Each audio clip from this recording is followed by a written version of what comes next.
Good morning, students. I welcome you all to the online teaching and learning platform of RPM Lovely Public Senior Secondary School.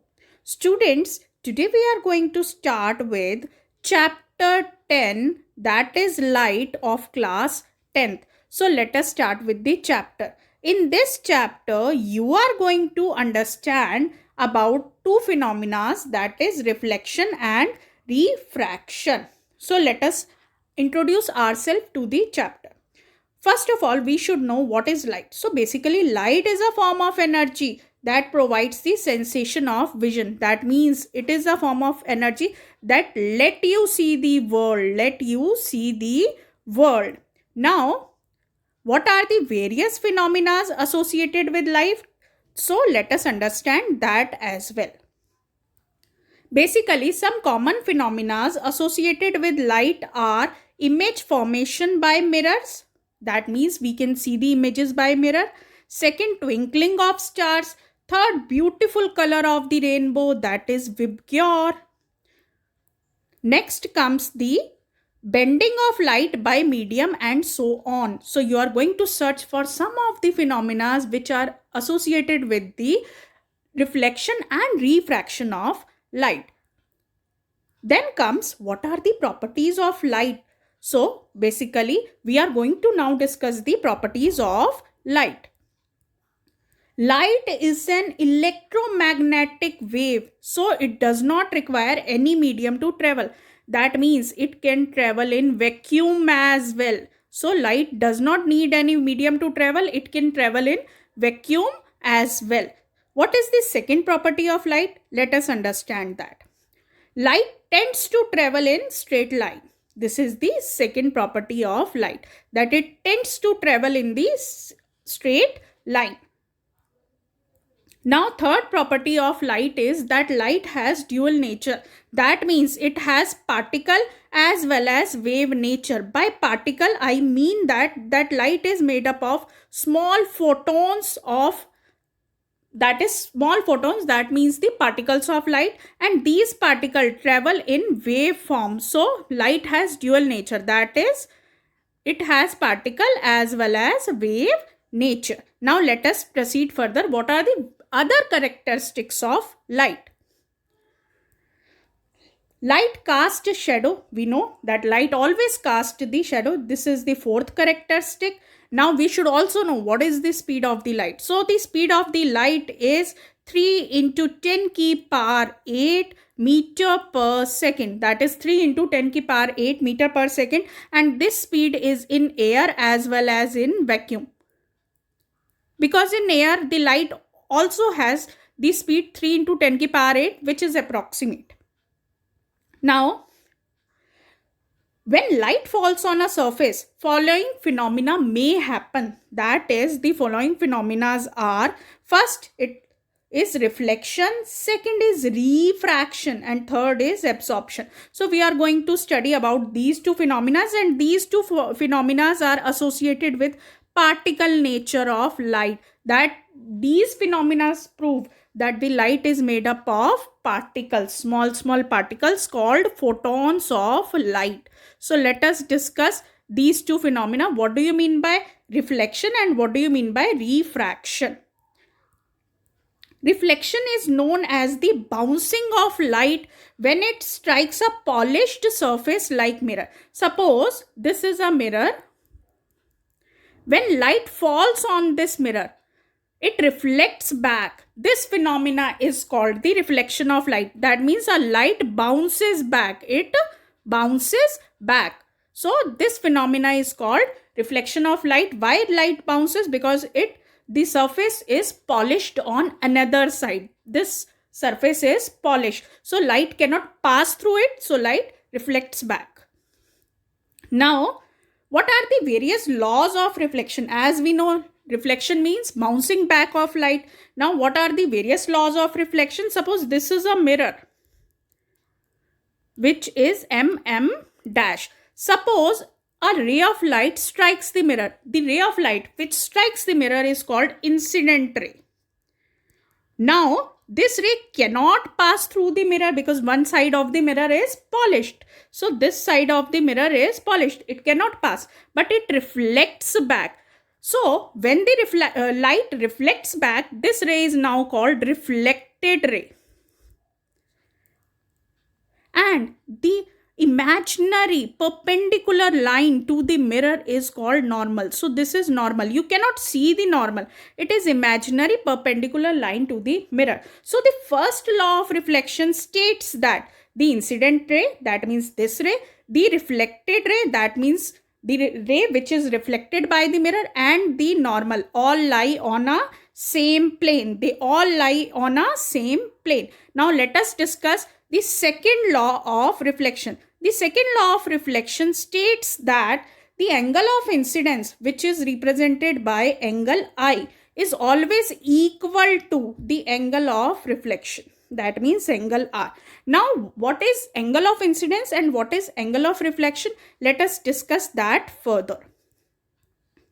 So, as in this diagram, you can see this is the incident ray, this is the reflected ray, and this is the mirror which has painted surface. So in this, the angle between the normal and the incident ray is called angle of incidence, whereas the angle between reflected ray and the normal is called angle of reflection. So angle of incidence is between normal and incident ray, whereas angle of reflection is between normal and reflected ray. Remember, angle I is always equal to angle R for any mirror. That means either plane mirror or spherical mirror. In both the mirrors, these laws of reflection is always followed.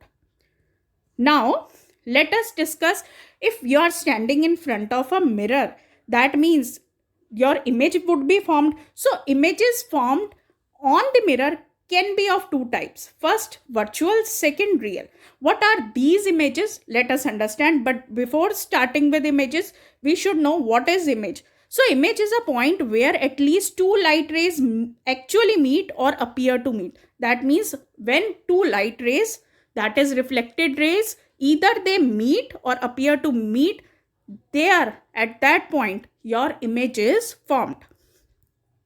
Now, let us discuss the differences between real images and your virtual images.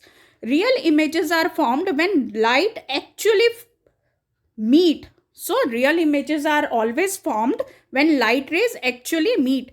Virtual images are formed when light rays appear to meet. That means they are not actually meeting, but they are appear to meeting. Fine. So, real images is an image when light rays actually meet, and virtual images are formed when light rays appear to meet. Second point of difference between them is that real images can be obtained on screen. So, real images are obtained on screen. As in cinemas, you see so many movies. So, that means in those movies, real images are formed. Whereas virtual images cannot be formed on screen. They do not form on screen.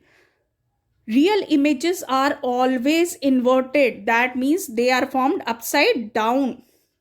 That is why in cinema halls, you will always see the movie rolls are placed in inverted position so that you can see the straight image. Whereas virtual image are always erect. They are always formed straight. So we always see ourselves in the mirror and we see that the image formed is erect. That means it is as if the object is standing. So the images formed in cinemas, as I told you, is formed on screen and are formed by concave mirror. Whereas the images formed by plane mirror or by convex mirror are virtual images. They cannot be formed on screen. They cannot be formed on screen. Now let us discuss further.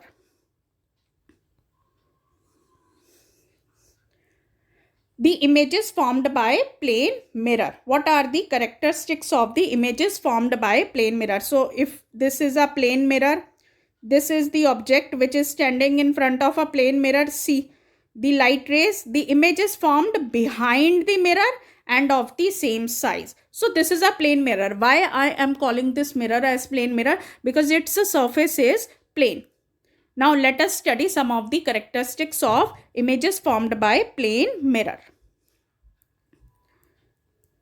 So a plane mirror always formed virtual and erect image. That means it always formed the image which cannot be formed on screen, and erect image cannot be formed on screen.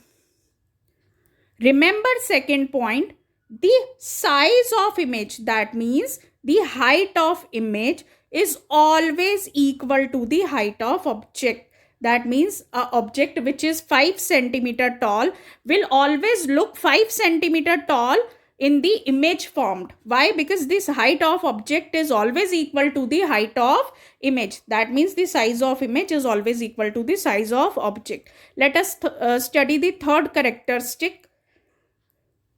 The image is formed as far behind the mirror as the object is in front of it. That means image distance and object distance is more or is same for the plane mirror.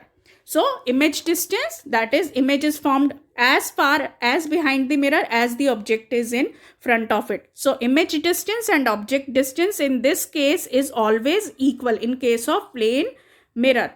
Now last point comes is the image formed by the plane mirror is laterally inverted. That means the left side of the image of the object will appear as right side of the image. Suppose I am writing this L in this mirror, it will look like this. So that is the last characteristic of your plane mirror. The image formed here is laterally inverted. The left side of the object will look right side of the image. That is why ambulance is written in laterally inverted pattern. So whenever you are going to look it in the rear view mirror, it may appear correct as if the word is. So lateral inversion is when the right side of the object appears left side of the image and vice versa, as I told you. Now let us discuss what are the applications of lateral inversion. The word ambulance is written in reverse direction, as I told you, so that it can be read correctly in rear view mirror of the vehicles going in front of it. So students, in this video you understood about what do you mean by light, what are the phenomena associated with light. Thirdly, you understood about reflection, the laws of reflection and characteristics of plane mirror. Now I would like to know what is the magnification. So through this video I would like to extend your knowledge and would like to ask one question. What is the magnification of plane mirror?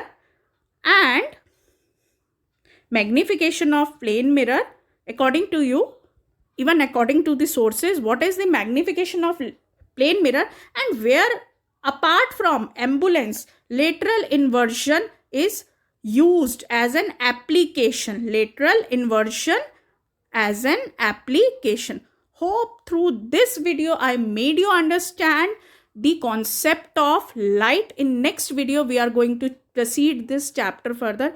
Thank you for watching this video. Thank you so much, kid. Thank you so much.